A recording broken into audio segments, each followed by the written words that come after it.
Welcome back to another video. Well, what an incredible night at Barclays Center, Brooklyn on Saturday night where Ryan Garcia beat Devin Haney.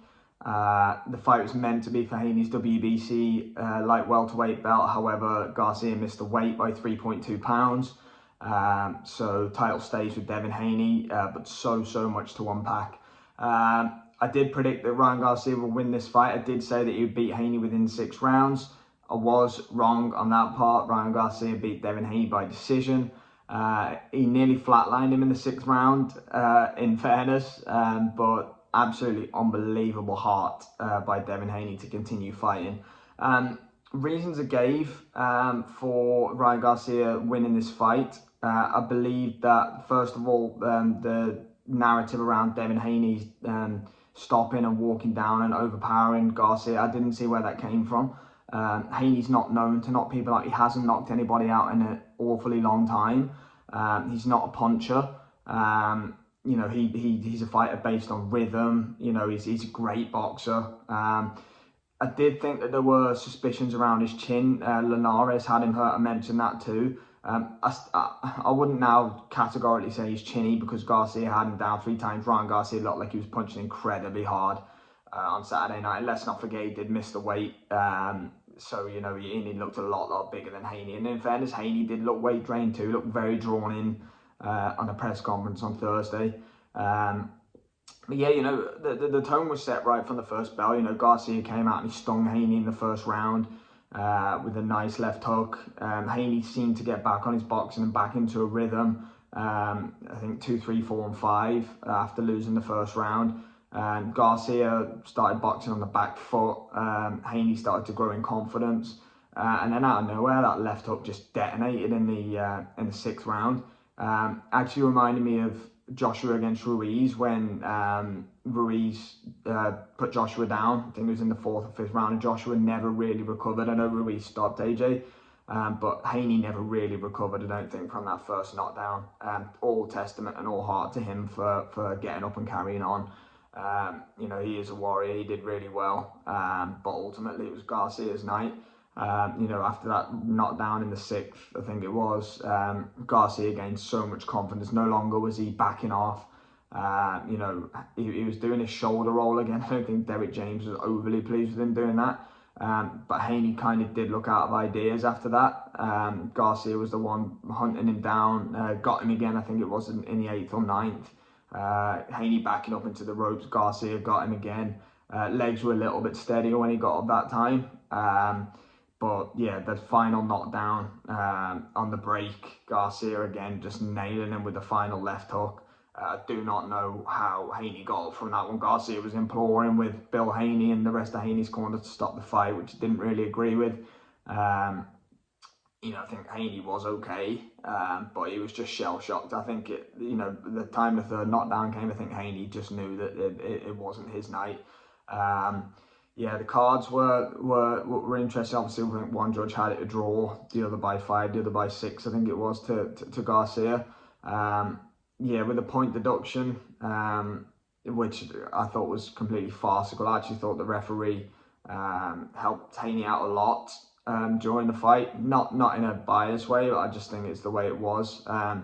Even the Haney's had a lot to say about the referee being poor as well, which I thought was quite strange. The point off for Garcia hitting on the break without warning, I think that was very harsh as well. But in the end, ultimately, the right man definitely won. I think Garcia by a couple of rounds. Well, you know, 4 rounds probably would have been fair. So I guess you're talking near enough draw without the knockdowns. I think that's probably fair reflection. I know a lot of cards I saw online were sort of, you know, six rounds Haney had, which is fair enough. But obviously the 10-8 and the 9-8 in the round where Garcia got deducted to the point, you know, do make up that scoreline anyway. I'd like to see Garcia move up to 147. Now, he said he can't make 140.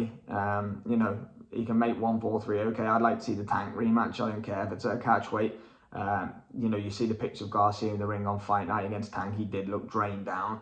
You know, let's do Garcia Tank. That fight is monumental. If Tank gets through Frank Martin, which I fully expect him to do, let's do that. You know, that's a big stadium fight. You can do that in Texas, AT&T, you know, wherever it is, you can do that anywhere. You know, it wouldn't surprise me if Saudi Arabia want to start coming in for these 140, 147 fights, American fighters, because, you know, that was really good. Turkey Al-Sheikh was in New York.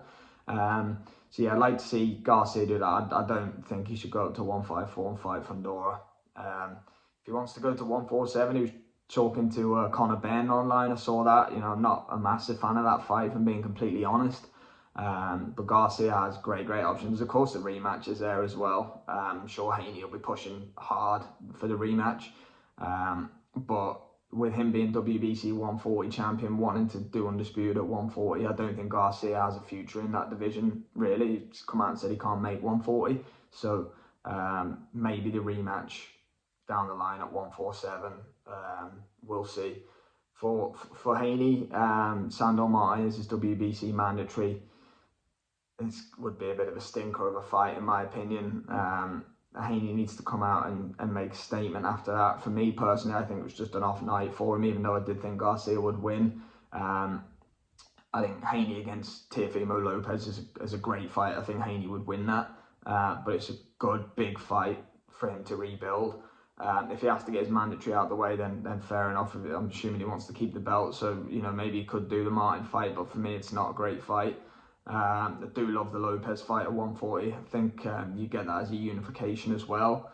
But I'll conclude the video on, I do believe Ryan Garcia fooled everybody. As I said in the previous video, I think that he promoted the fight in a unique and interesting way, but he promoted it in his own way. I believe he fully trained all the way right down to the beer that was an apple juice and water, a sparkling water on the stage. I think he fooled absolutely everybody, including Devin Haney. I think Haney got caught up and lost in all the promotion and the drama. It didn't feel like a usual fight week where he had complete control of everything. It was you know, it was drama, it was farcical. The fight in itself was absolutely amazing. It was a great performance by Ryan Garcia. You can take nothing away from that. But you know, a lot of people were predicting Haney would be the face of boxing, the man. You know, he's going to take over. He's already done 135. He's going to do 140, 147. So it's really interesting. You just never know with the sport. It's always going to throw something up on you. So yeah, fantastic night of fights. Let's see what's next for both Haney and Garcia.